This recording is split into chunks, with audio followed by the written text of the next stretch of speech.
Welcome to the Super Memory for Schools program.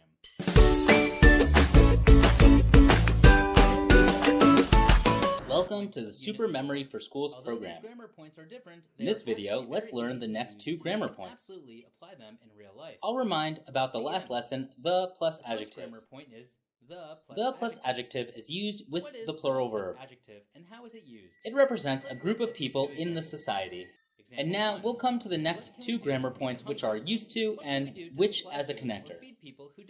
First, let's start with used to. And guess what the right column means if the left column is the past. The past column, she used to work in a shop. Present, now she works in a bank. So we can slightly understand the meaning of used to. In the past, she used to work in a shop. And now she works in a bank. Next, he used to watch a lot of TV. I will introduce some groups of people in the society. So how about now? Now he doesn't watch much TV. We have these groups of words in they used to be married. So in reality, are they still married? The disadvantage no, now they're divorced. Who are in unfavorable circumstances. The hungry is the group of people there used to be a cinema here. So at present, is there any cinema here? Who don't have their own homes. The unemployed are people who don't have jobs. No. Now there's a supermarket here, and now the cinema has been replaced with a supermarket. So looking at the column on the left, we can see the general structure of used to. Subject plus used to plus bare infinitive. That's the usage of used to. We have a bare infinitive verb right after used to.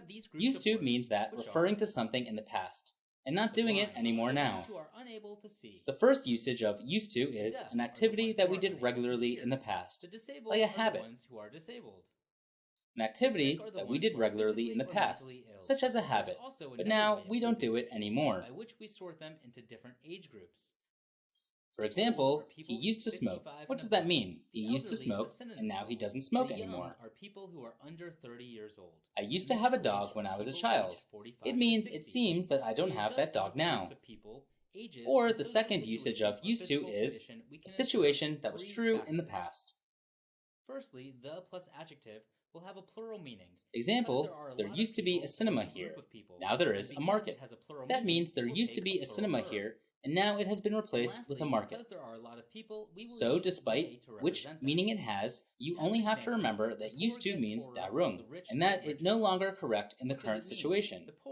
And now let's look at how used to in affirmative, negative, and interrogative sentences are different from each other. Firstly, in affirmative sentences. For example, I used to go swimming every weekend, but I don't have time now. We use used to plus verb, bear. How about in negative sentences? I didn't used to like action films, but I do now. So when we use negative sentences, we have didn't plus used to. There is no D at the end of use anymore. Used to, didn't used to.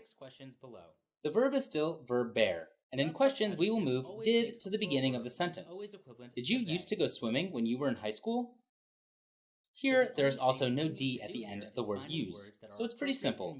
Used to in affirmative sentences, didn't used to in negative sentences, and did plus subject plus used to in interrogative sentences. And all of them will be followed by a verb bear. That's how we use used to. So let's do this exercise with me. For this type of exercise, we will try to apply used to in every sentence. And because there are no suggestions, the thing you need to do is to find an appropriate verb to go after used to. Fong gave up smoking 2 years ago. Fong hasn't smoked since 2 years ago. He, 40 cigarettes a day. What does it mean? Fong hasn't smoked since 2 years ago, and he used to 40 cigarettes a day. So of course we will use the verb smoke, right? He used to smoke 40 cigarettes a day. Number 2, Lee, a motorbike, but last year he sold it and bought a new car. What does it mean? Lee used to a motorbike, but last year he sold it and bought a new car. So which verb should we use in this situation? Lee used to have a motorbike, right? Lee used to own a motorbike. So we have Lee used to have or Lee used to own a motorbike. But now he doesn't own that motorbike anymore. Number 3. We came to live in Ho Chi Minh City a few years ago.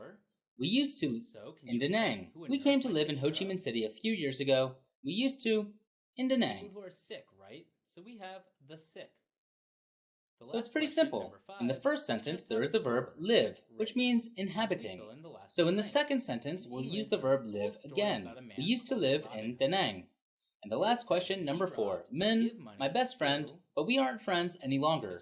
So obviously, by reusing the verb, we have Min used to be my best friend. So which verb will be appropriate? Let's look at the remaining clause, which has the verb to be. In this situation, it's our friends, right? So we have Min used to be my best friend.